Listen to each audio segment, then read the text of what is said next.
Good morning, everybody. I hope everyone can hear me all right. I'm Rose Foyer, General Secretary of the STUC. I'd like to welcome all of you to what is the third event in our Making Rights Real programme of webinar sessions. And we've been partnering with a range of different experts to support the work of our movement. We all know the Employment Rights Act has been widely heralded as making the biggest expansion to workplace rights in a generation. There's been lots of hyperbolic language around it. But, you know, being serious, it does cover a lot of really important statutory protections. So we've got day one statutory rights being introduced on things like fire and rehire, to new access rights for unions to organise, to a whole range of other things. And I think what we can definitely say is that the legislative landscape with regards to our employment rights is going to be changing very rapidly. And I think what we all know as trade unionists is that rights can actually be pretty meaningless unless you feel empowered to use them. And that usually comes with collective power, and that's where being organised in a trade union can make a really huge difference to the ability of ordinary workers to access their rights and feel some real benefit from those new rights in their daily working lives.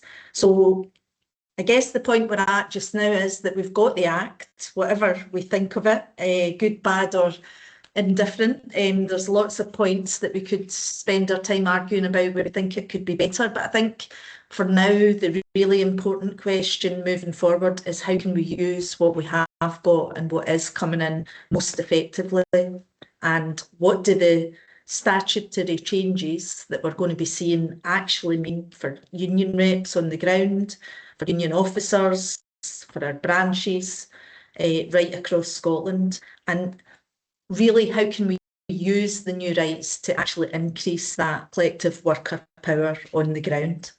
So the purpose of today's webinar is to explain the changes to legislation, explore how we can best use them to our advantage as quickly as possible. And to help us do this, I'm really delighted to be joined today by leading employment law expert David Martyn from Thompsons Solicitors. He'll be well known to many of you. I know he's worked across a range of sectors with a range of different trade unions across Scotland. And really what we'll be looking at is just touching on the changes and how we approach things like industrial action, recognition and access, what it means for collective rights and fire and rehire, what the changes will be to things like family-friendly policies, equalities and additional day one rights. Now, we've got David from 10 till about 11, not as advertised till 12 because he's very in demand and he's a busy man. So you're getting an hour back that you maybe never thought you would be getting back. But what I would say to you is, if anybody's got a question, fire it into the Q&A part of the website. And if it's a relevant question to the part of the presentation that David's actually at, I'll just chuck in and stop him and ask him to address that question at the time as he goes through his presentation. If we get to the end and we've got time for more questions, I will go through further questions. And if we don't get to some questions, what we're going to do is collate all the questions, and David has very kindly offered to have a look at them and get back to us on any that he doesn't manage to answer in the session. So we'll hopefully still be able to get the best out of this session.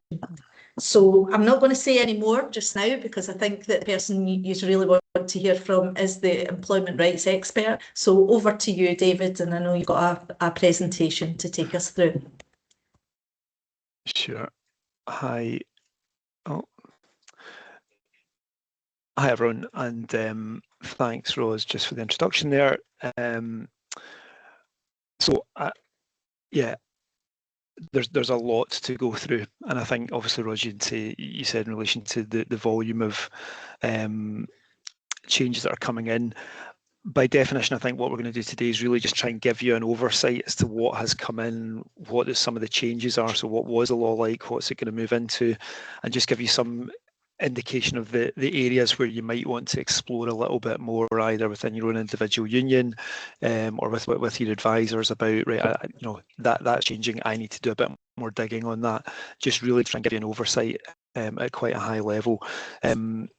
Some of the changes that are coming in, we don't know what the regulations are going to say, so we don't know all the detail, but the bottom line is this is going to be a really fundamental change coming in very, very quickly, and it's already beginning to change some of the advice that we're giving to people, because we're seeing situations on the ground running into some of these changes. And I think we're also seeing, I don't know if this is something you guys are feeling or seeing on the ground as well, we're definitely seeing employer changes, behavioural changes on the ground in response to the sorts of changes that are going to be made legally in the next few months, particularly in relation to unfair dismissal, where we're seeing a lot more dismissals of people who might be about to benefit from additional statutory protections come January. So this is already having an effect on the ground. Probably when we last did these talks or started doing these talks about a year ago, it was a bit more hypothetical, but now it's really beginning to bite. Just before we start, and to be honest, I'm not going to, want to get into the detail. I do think it's important, and I think from those of you who are involved in campaigning and organising and lobbying, for me, this is the biggest. This is a huge change, and I know people feel it hasn't gone far enough, but it is a huge change to employment law, and it is, broadly speaking, extremely positive. I do think that sometimes when I see people lobbying and campaigning, they think that they're shouting into a void. And what we're about to discuss in the next hour shows you that it isn't a void. It can make a difference and can actually change what's happening. A lot of what has come through are very, very, I can trace them back to very specific campaigns by individual unions on specific issues. And those campaigns have made their way into legislation. And I think that's just an excellent achievement, and hopefully, encourage people to keep campaigning for future changes and improvements. So if anything, even if you're not happy with this, it should inspire people to continue the campaigning and organising that they do. Okay, so let's look at, first of all, in relation to just overall, what are the sort of big things that have come in, and what are the things that are going to be coming in soon. So we've already had, the first thing that came in was the repeal of the Strikes Minimum Level Services Act 2023. February 26, we got some industrial action reform. So some of the stuff that had come in, you're aware, obviously the 2018 Act had introduced a lot of fairly punitive rules in relation to ballot restrictions. Those were all quite easy to simply repeal. So what we saw with the process of the Act was where they could just repeal legislation that had been recently introduced, where there wasn't a lot of case law, they took the view, well, let's just repeal that and revert back to the situation pre-2018. And that's what they did in relation to a lot of the work around industrial action. I do think on this one there probably was the possibility of actually just ripping up the whole thing.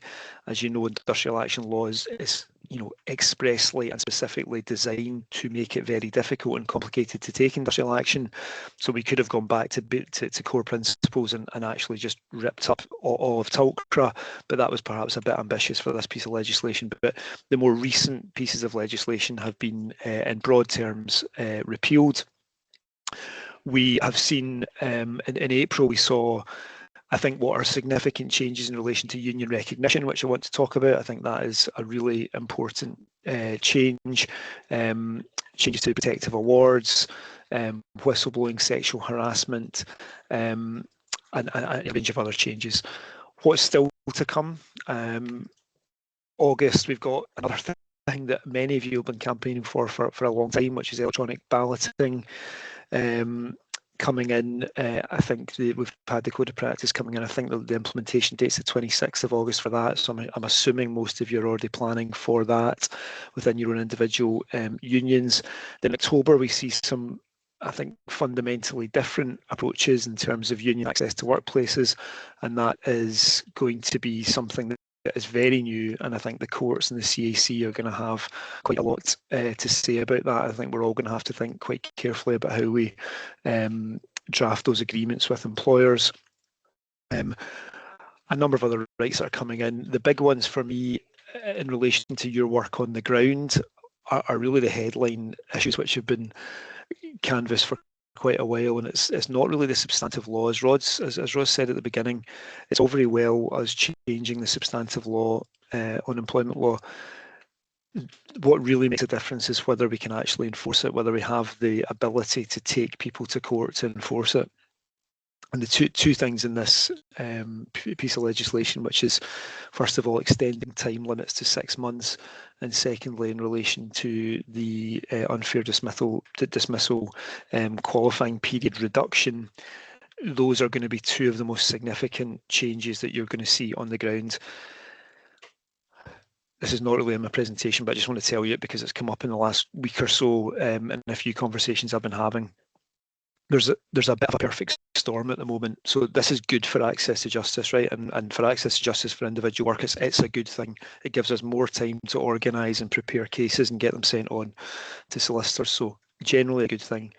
However, it comes at the same time as the tribunal system is dealing with already dealing with a fairly unprecedented increase in the volume of work that's going into the tribunal system. The reason for that is predominantly artificial intelligence, and I would be really surprised if any of you had not already seen the effect of that in your day-to-day work, with members using artificial intelligence not as well as it could be to try to write grievances and to try to express themselves in a way that maybe they didn't feel able to do before. That has led to a huge increase in the number of applications from non-union members being made direct to employment tribunals, and therefore a huge increase in the volume of work that tribunals are having to do. So we've gone from being actually a very, very good situation in Scotland in comparison to England and Wales with our the timescales and the time limits for running tribunal claims. But this is going to slow us down. So AI is definitely going to slow the tribunals down, but in conjunction with the increased volume, because we get more people who will be able to raise claims, we're really going to see some struggles with that. So that it's a good thing that we're. Yeah, I'm sorry.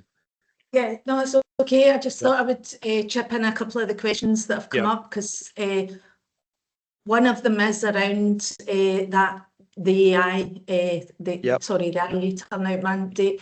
But there's one person asking, Wayne Thompson's asking about 0 hours contracts, and I think it would be just useful. I don't see it on that list of what you have got up there, but just to talk about when it's coming in. And he's asked specifically if a 0 hours contract worker has had regular hours for a few months, do these then become contractually binding? So if you could maybe just address when that part's coming in, and what would be the position with that. But the other, sorry, it's an industrial action turnout mandate, that's what it is.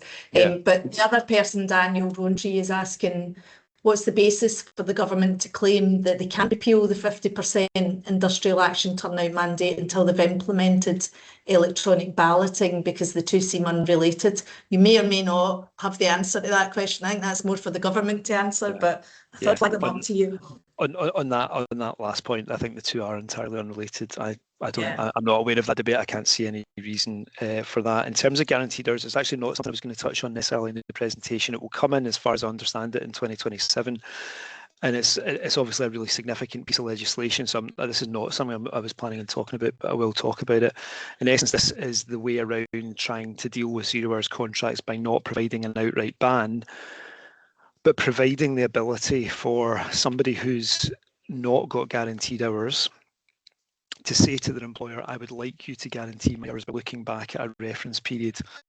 And if I make that request, that I have been working over that, I think it's a 12-week reference period, consistently a set number of hours, then I'm going to make that request to you, that you will give me that on a permanent basis, that you'll give me those hours on a permanent basis. That also comes in conjunction with rules in relation to the late cancellation of shifts, for example, and compensation being awarded or being payable in circumstances where shifts are cancelled late. So these rules will be coming in, but my understanding is they won't be until January 27. I don't think we've seen any any real detail on that. So that's why I'm not. I wasn't necessarily planning on talking about it. I think somebody. Yeah, someone was just saying in relation to AI claims being successful. Well, potentially, but I think the job, this is just a bit of an aside. The issue for me is there's too much information in these claims, and what you need to be doing, I think, as reps, and we need to be doing as lawyers, is really narrowing it down to what are the essential parts of what's being said, because just because there are more words on a page does not mean that it's a better case or a better argument that's being made, and very often, being concise is a lot better. So that's all I would say on that. Okay. Industrial action. So just to run through the things that have been repealed, so minimum service levels, actually, to be fair, that wasn't really, it didn't have the effect that the government had hoped, the Tory government had hoped, so that there weren't that many strikes that were actually stopped by those levels. The 40% threshold in public services, that was also removed. We've had simplification of ballots, and I don't know the extent to which individual unions will already have changed their ballot processes and the information that they need to provide. The ones that I've seen, most people are just doing what they'd always done and providing more information than they actually were required to do. But clearly the obligations have changed. So what that means is, what used to happen is if you made a mistake on a ballot paper or on a notice of industrial action to the employer, where that mistake was made for really small technical reasons, 3 days before you were about to take industrial action, your employer could take you to the Court of Session and say, there's been a technical breach here and the union's about to commit a legal wrong. And that would cost everybody tens of thousands of pounds to go into the Court of Session, and would be a very, dramatic and dangerous thing. And very often unions had to back away from that. What all of this does really is just reduce the likelihood of that happening. Most trade unions have already, from a data governance point of view, already got their membership lists up to a level where compliance with the previous law was already probably good enough. We haven't seen as many industrial action challenges recently. So I think that while this reduction is welcome, probably most unions will still be keeping to maintaining information at the same level they were in terms of workplaces and job categories, and constantly refreshing membership lists so that that data is up to date. But I think the consequences for not doing that are probably less now. Is what a lot of this means. We've had some changes, fairly important changes to things like the notice of action reducing back to 10 days. I think for me, the most important thing is actually getting our ballot increased to 12 months rather than the 6 months. So I think that those are things which are adding to the forcefulness of taking industrial action. Okay, one of the things for me that I'm really happy to see when this came in, this was probably one of the most sinister provisions in any of the anti-trade union legislation that we've seen in the last 10 years, and that was the fact that you had to inform the police of a picket supervisor's name prior to organising a picket. I mean, you don't have to be a scholar in the history of sort of totalitarian regimes, but that is not something you would expect in a democracy, that somebody who is exercising their right, their freedom of association, that they would have to give their names in advance to the authorities. So that was a really concerning provision. That's great. That's all gone, as well as some of the other provisions that were in there that were just really there to try and make it difficult to picket. Okay. As you'll be aware, one of the anomalies is, even though you had a mandate, the union had a mandate to take industrial action for 6 months, the protection against unfair dismissal was only valid for the first 12 weeks. So that's obviously now for the whole period of the dispute, which could be up to a year, obviously, in terms of its validity. So that is, again, a positive change. Touching on this briefly, balloting can now be done electronically, or we can have a hybrid ballot. So we can have some by post, some doing it electronically. And also we can have a physical workplace balloting, and we can combine those and mix those together. There was just at the beginning, I think it was the beginning of this month, there was a code of practice produced in relation to electronic balloting, which you're very welcome to read before you're doing that. I mean, I don't know if anybody is actually on the cusp of implementing that. I think it's going to be the 26th of August when that's going to come in. I mean, I would, the systems, I'm assuming most of you are already doing some sort of system where consultative ballots would be done electronically, and there's a way of just mirroring the process for consultative ballots, to actually form statutory ballots. But, I think clearly the effect of that, it seems so minor. But obviously the point is when they combined this provision with the turnout restrictions in terms of making sure that you got a minimum level of turnout, particularly in public services, before you could actually get a positive mandate. All that was designed to do was to continue to reduce participation rates, because nobody used post anymore. Nobody knows where their local post office is, because this was the only thing you would have to actually post a letter for. So it's really, for me, this is going to make a massive difference in terms of participation in ballots and organising, and making people feel much more engaged with the process of actually participating in industrial action, because no doubt there'll be platforms you can go into and see what the participation rates are, and you'll get much more live information for that. So I think a really positive development. Okay.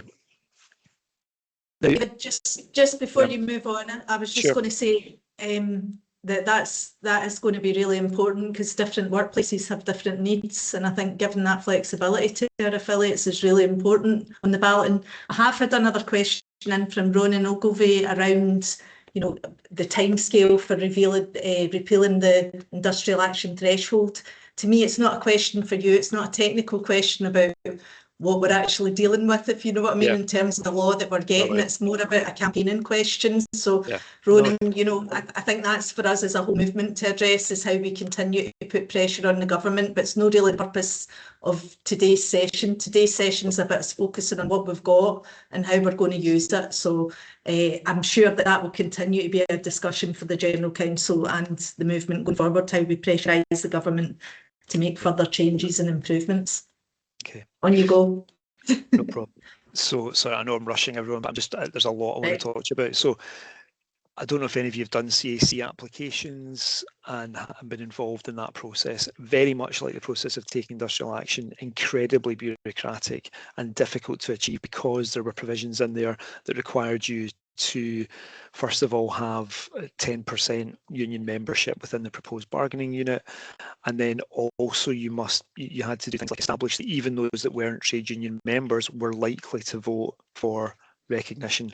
So that would involve things like going out to people who weren't even members and asking them to fill in a bit of paper, and doing effectively a kind of survey of people within the bargaining unit. Really manual process, really admin heavy, and just designed to discourage successful CAC applications. What we've seen is a much well, we've seen a lot of those provisions reduced. We're seeing hopefully the initial membership thresholds being reduced significantly. I would hope down to 2% from 10%. So that allows you to get in the door and start your campaigning and say, look, we've got an ongoing CAC application, so you can build your membership from there. We have, I mean, the fact that it's now just a simple majority for those who participated in the ballot for CAC statutory recognition. Did 50% of those people who participated in the ballot say yes? And if they did, then recognition would be granted. And there's another couple of provisions in there. One in particular to stop unions who may have come in, or in fact not independent trade unions, but obviously staff organisations who could the employer could do sweetheart deals with in order to prevent recognition progressing. That provision has obviously been withdrawn as well. So it effectively clears the field for CAC applications. For me, from an organising, I mean, I'm not an organiser, I'm just saying this from a sort of perspective looking in. is that this was always, you know, whenever the law fails a group of workers, which it does regularly, we would be saying to union officers, well, is there nothing you can do industrially? And where they're not recognised, it was very difficult. It's always very difficult to do something industrially. So for me, the process of statutory recognition, it was vital that this bill did something on that front, and I hope that people, in conjunction with the access provisions that we're just about to come on to talk about, I'm hoping that trade unions really make use of that in workplaces that are not traditional union workplaces, because that's what it's designed for, is to free up, but it doesn't give you anything automatically. You know, it just opens the door a little bit further, and it's up to you guys to go in and actually make use of that. Okay. That was a good segue. Trade union access to the workplace. So you're going to get a statutory right to access workplaces, even where you're not recognised yet in those workplaces, to get physical entry into the workplace and communicate with workers. So you can see the purposes there that I've set out. It's really pre-industrial action. It's to facilitate potential collective bargaining and effectively to organise workers, and that's going to be a statutory right that you're going to enjoy. There are rules surrounding that which I can't necessarily go into in detail just now, but you will be able to arrange access agreements with. There's a process for requesting an access agreement with an employer. If they refuse, there's then a process that you can go through to for this, in which the CAC can get involved in, where they will actually set out and write for you the relevant access agreement. So again, that's a really important tool to be aware of. The CAC are going to be a lot busier than they have been in the last 15, 20 years, I think, as a result of this. Okay, so this is the next section. The first section was really just about those industrial relations related, trade union related reforms that have come in, and I say the general position for me is the door has been opened. It's, you know, it's up to us to move through it and to do the organising. Okay, some other rights to look at, collective rights. There's not that many rights that are actually genuinely collectively enforced rights. Really, it's really just in relation to protective awards for failure to inform and consult and TUPE transfers, but also in relation to collective redundancy. So most of you will probably have been aware of protective award claims and the need where there's more than 20 employees at a particular workplace for an employer to formally consult with elected trade union representatives. Why did this need changed? And this is just harking back to my original point. This need changed because of the P&O scandal. So that's why this is in the law, is because unions effectively pointed out the massive injustice around what happened in P&O, where, if you remember, P&O deliberately, intentionally breached their legal obligations because they knew it was going to cost them less to do so than to comply with the law. So that's why this law has changed, as a direct result of people pointing out to politicians that is just fundamentally wrong to let big employers flout the law in that way. Okay, so the first thing we get is the punishment goes up. So there's an increase from 90 to 100 days in terms of the maximum award that can be levied against an employer. And this is obviously for an employer who's solvent. Unfortunately, a lot of these claims apply in an insolvency situation where you're only going to really get money out of the government in the end. You'll probably get your 90-day award, but it'll just be against the National Insurance Fund, and you can only really get 8 weeks' pay. But where there is a solvent employer who's attempting to go through a collective redundancy process, for example, say, and we'll come on to this in a second, Diageo at the moment are dismissing tens and thousands of people.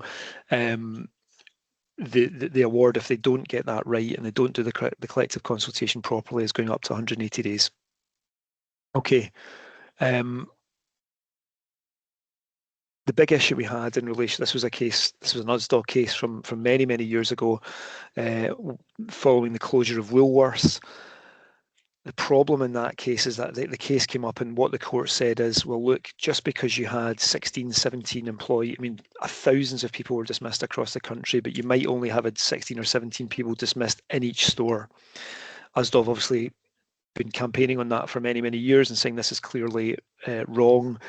where it's a UK-wide employer who employs thousands of people across lots of stores, clearly there is an obligation to consult collectively with a trade union where it's a dismissal, where the dismissals are taking place on that scale.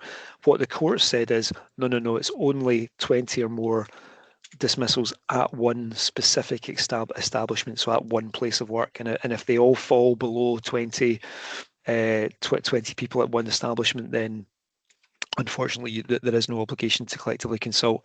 This is going to be changed because you're going to be looking at the number of dismissals across the organisation. So that will mean that where there's that type of employer, and I know the situation's happening in Diageo at the moment, where there are some of the smaller workplaces where there's not that many dismissals taking place, and the employer's just turning around and saying, "Oh, we don't need to collectively consult with you. There's only 12 people being dismissed," notwithstanding this is a huge UK-wide international restructuring process. So that will change. That's positive. Fire and rehire. Sorry, crack on. David, Yep. we've got a question in on the redundancy consultation from Andrew Crosby. Sure. Quite a relevant question for what's happening at the moment. It's just asking, do different provisions apply for the public sector, given the impact of public service reform agenda just now and the headcount reductions that are on the horizon?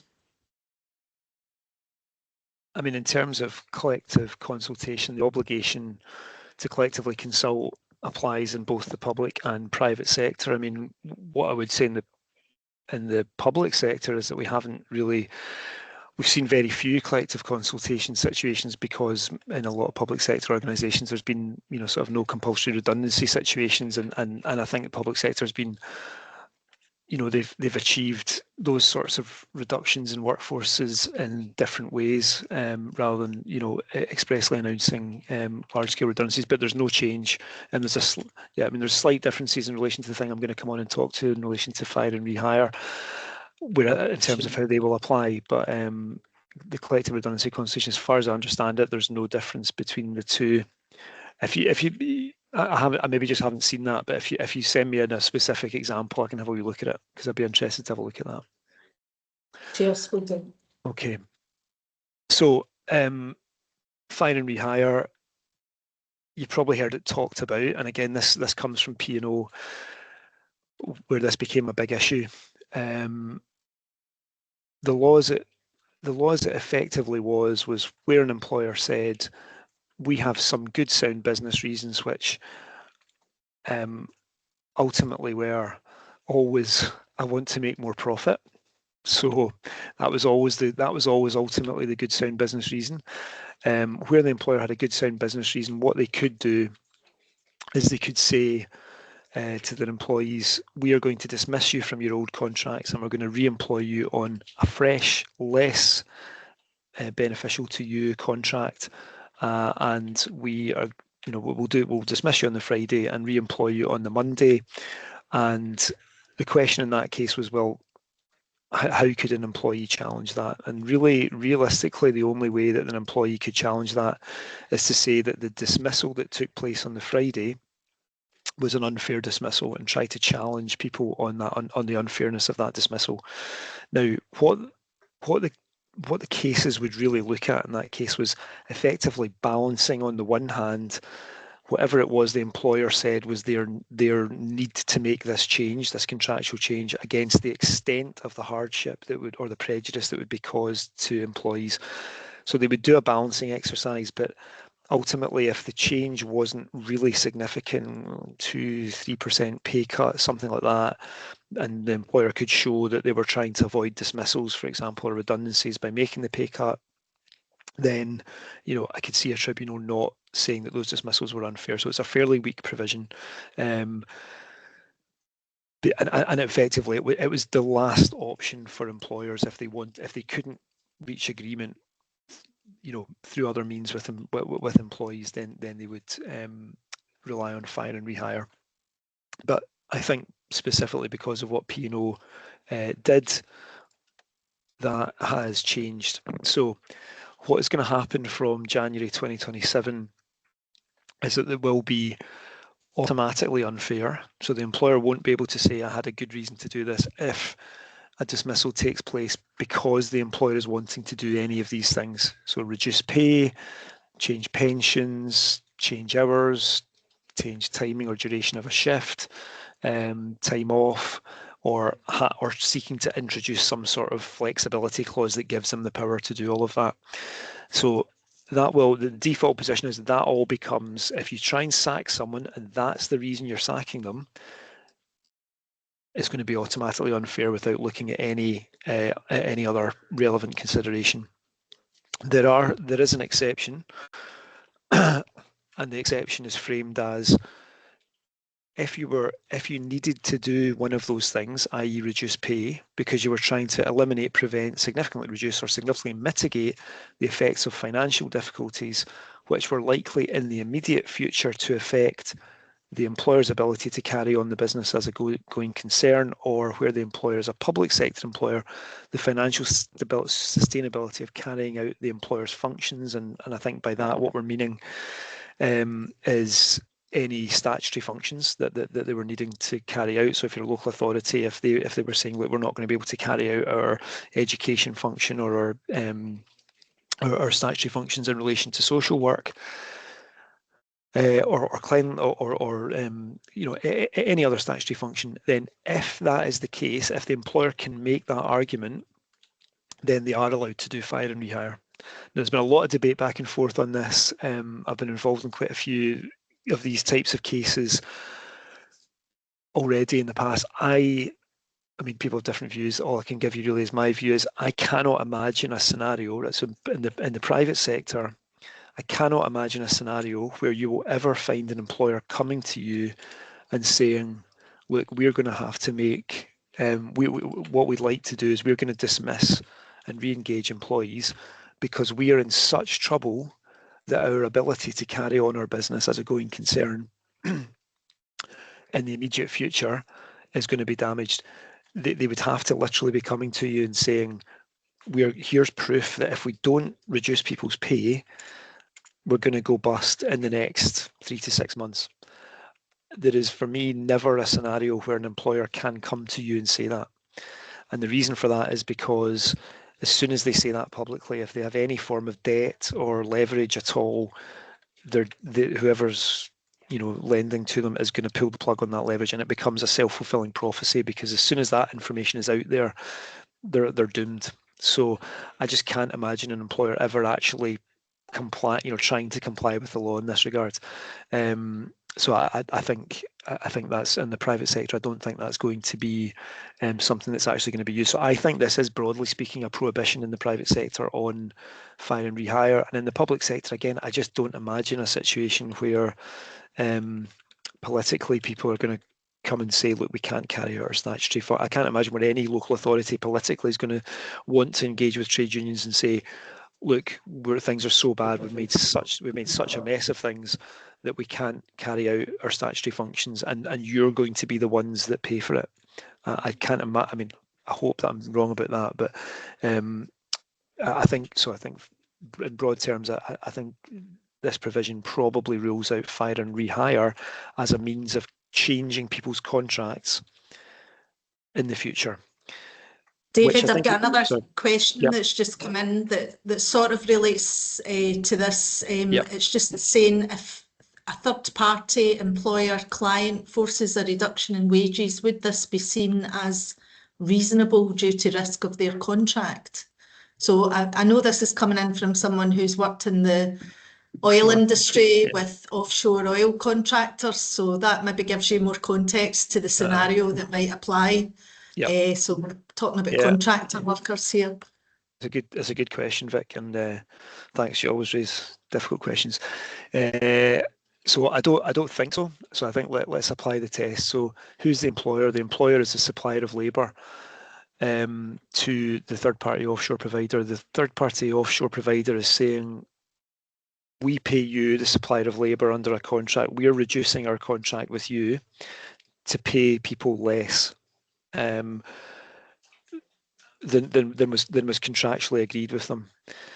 Now, I think the situation for the direct employer of the members, the agency, the question for them is, can they demonstrate that if they don't fire and rehire people onto these lower terms and conditions, can they demonstrate that they are likely to go under if they don't make this change? In other words, I think they need to show you that they're in such a financial situation that they can't carry the loss on these contracts for any period of time.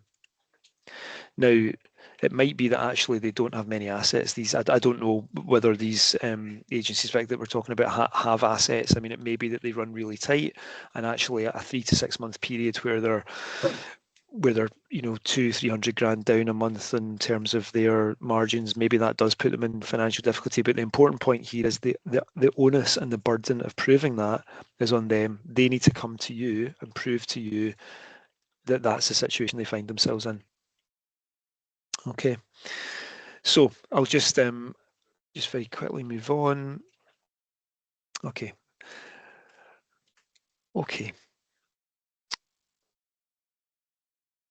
A couple of sort of I was talking generally there, so we've done industrial relations, we've done sort of fire and rehire and some of the collective rights. These are sort of some individual rights that are coming in. I'll run through them relatively quickly just so you're aware of them. Again, just so you know where this fits in, this is in the past, if there was a trade union recognised in your workplace, then your statement of terms and conditions, so your contract had to make you aware of who the recognised trade union was. This is adding something else into that, which is adding in that they have to tell you in the statement of terms and conditions that you have a right to join a trade union. So that's saying if there isn't a trade union there, then the word trade union will make its way into a statement of terms and conditions to at least raise that possibility. I don't know how effective that's going to be, but at least it's there. I can see why it's been included. Okay, I'm going to just talk you through very briefly about a scenario which came up yesterday, because I want to show you, I want to just explain how some of these, a lot of these issues are actually impacting on the ground. So the scenario I was advising on yesterday was a redundancy situation which is about to start. First of all, it was 12 people, and so I think the problem with that was there collective consultation that needed to be done? Well, probably not, because as I say, the collective consultation changes were not going to come into force until we were actually the consultation had been concluded, and no doubt that's why they're going through the process at the moment. So the collective consultation was an issue. They were forcing that through before the law changed. Now, what happened in this scenario as well is that the employer said, look, here are some enhanced redundancy terms, pretty good enhanced redundancy terms. But look, we're not going to talk to you about them. We're not going to consult with you as a union. We're going to breach all of our voluntary agreements and our statutory agreements with the union, and we're just going to go out, offer the enhanced redundancy terms to people, and that's the end of it. We're not going to go through some big consultation. If you ballot for industrial action, and if you take industrial action, the enhancements in relation to your redundancy pay are going to be removed. And that's just said very expressly. Now, the only reason they are saying that is because, unlike in relation to dismissal, where if you take part in industrial action, you are currently protected from being dismissed for taking part in that industrial action. When it comes to being subject to another form of detriment, such as having your redundancy, your enhanced redundancy package reduced, which is clearly a detriment, there is no protection currently from you suffering that sort of detriment. So they are, these people, if they were to take industrial action, would be getting a much less generous enhanced redundancy package at the end of the process.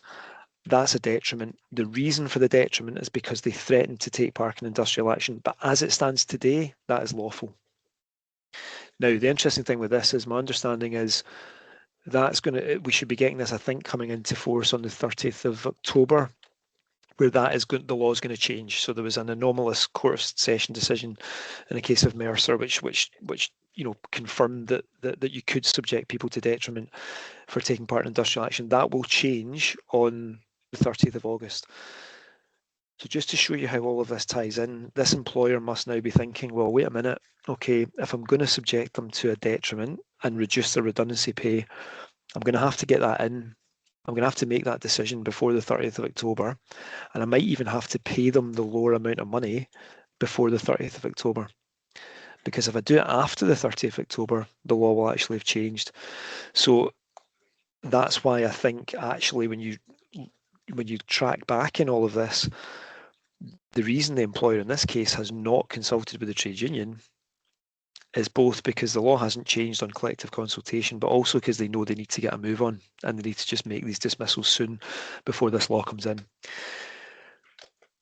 But the reason I want to mention that is I think it's quite telling that in one scenario, we've already seen an employer who is rushing through what will suddenly become an unfair and unlawful acts. They're rushing those through before the legislation comes in. But that'll apply not just the scenario I've described, but that'll apply to any form of detriment that people might suffer, which is, in many cases will be, if you don't take industrial action, we'll give you X, Y, Z. Employers actually, to be fair, didn't do that all that much until about 18 months ago and when the Supreme Court decision came out. But once the law was clarified on that, we've seen quite a lot of detriments people being subjected to detriment for taking part in industrial action. Okay. So I'll not say much about these. You can read those yourself, or statutory sick pay, which I think people are aware of, that's come in as well.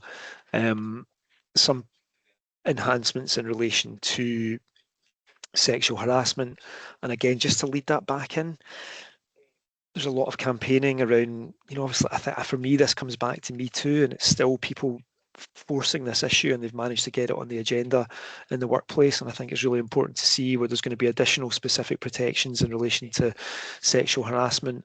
The law in relation to whistleblowing is going to change, but also in terms of the obligation on the employer to do more than just take reasonable steps to prevent sexual harassment. It's a very small word to include, to say you need to take all reasonable steps to prevent sexual harassment, but from an enforcement point of view in the courts, it will quite fundamentally change our ability to run sexual harassment claims, because previously employers could just say, well, we did a bit of training here and there and we wash our hands of what happened next.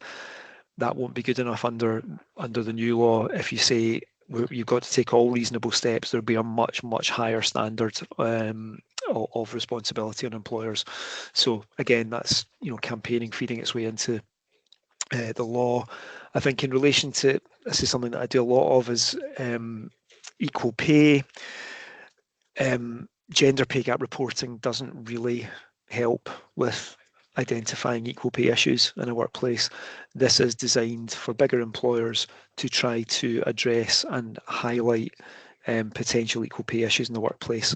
It's a very complicated area, but this is a much, much better, more targeted approach to trying to deal with the issues that are raised with equal pay.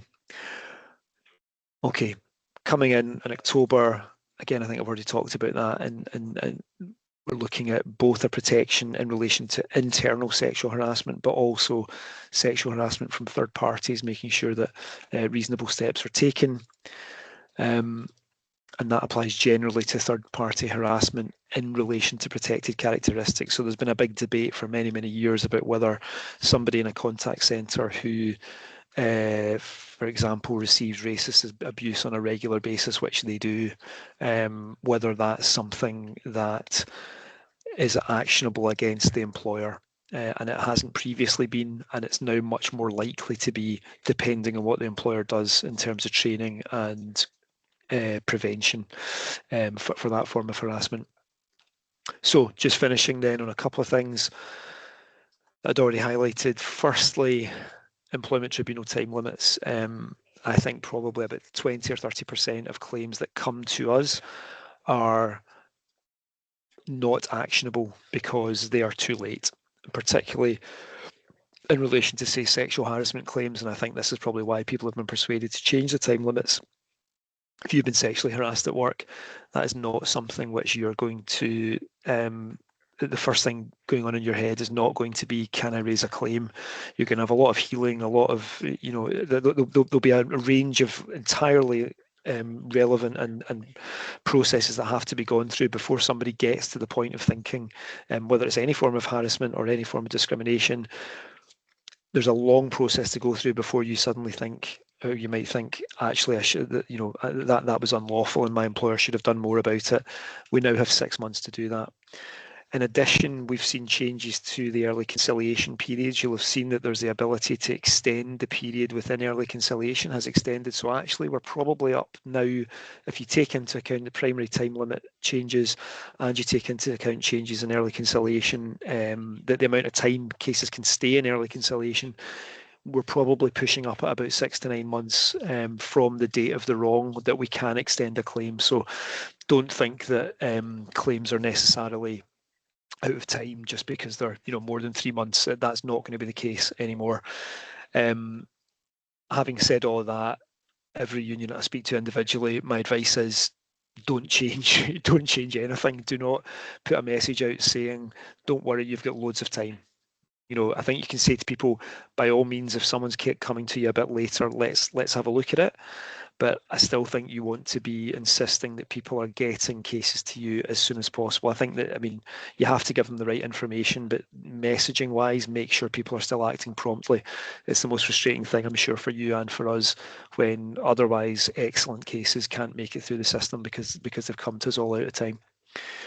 Okay, and the big thing we're going to see in January is going to be a change in terms of continuous service. So the debate around should it have been a day one right or not, I know it was promised to be a day one right. My honest view is that I don't think it would have been workable having it as a day one right. I also don't think it would have been workable having it as a kind of probation period. You get 6 months where you're sort of in probation and then you can sort of half unfairly dismiss somebody until you get 6 months and then you get your full protection. I think this is a good compromise, in all honesty, having it at 6 months, and I wouldn't like to see it go up any more than that at all, but we're going to see a big increase in claims, and what we're going to see, I think, is a big increase in much more aggressive performance management in that period.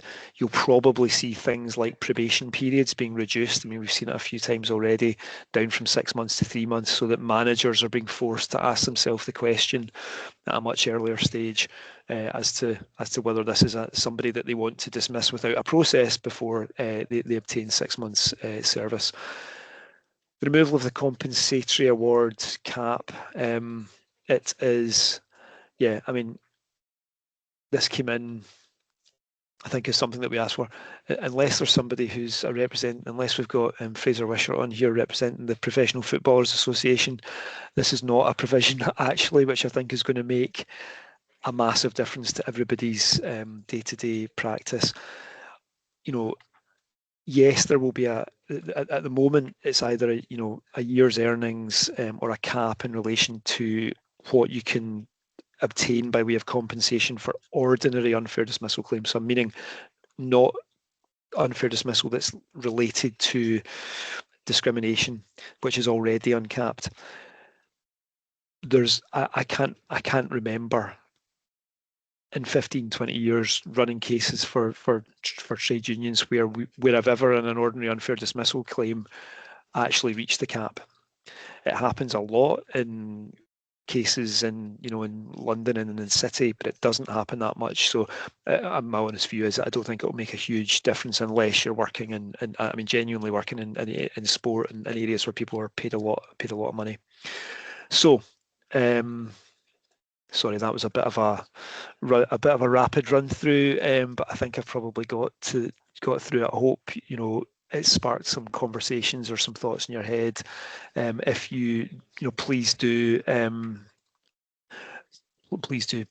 submit questions, because I'd be very happy to follow up with anyone and speak to you or speak to your individual unions about anything as well, because there's a lot in there and it's a lot for people to get to grips with. Yeah, okay. Thanks very much for that, David. We've got a couple of other questions in there. I'll quickly rattle through the couple that I've got here. One person asking, is there any changes on work-related stress coming through with this legislation? And the other one asking, and I suppose this relates to contracted hours and working hours, is it right to use staff's holiday to make up contracted hours? And I think any other ones that we get in, what we'll do is we'll post them on to you, because I know you're really tight. Yeah, no, that's okay. It's okay. I mean, stress it's quite good actually to be able to talk about stress. So when we're talking about stress claims, what we're really talking about is a personal injury claim which is run in the it's not run in the employment tribunal. It's a claim that's run in the civil court. So it's basically the same. It's the same as the same court as you would run, you know, a claim for any other sort of industrial injury. And really, what the claim is claim for psychiatric injury. So we're effectively saying that there was a negligent breach of a duty of care towards the employee, not to damage their psychiatric health through their actions. So that's the basis of the claim. So it's quite a different type of claim from employment tribunal claims. You can get these sorts of psychiatric injury claims attaching to discrimination claims if we can show that there's been a psychiatric injury caused by the discrimination claim, or is it caused by the act of discrimination. But generally, it's particular to those courts. The long and short of it is there hasn't been any change under the Employment Rights Act to this, because I think it's just a different area of law.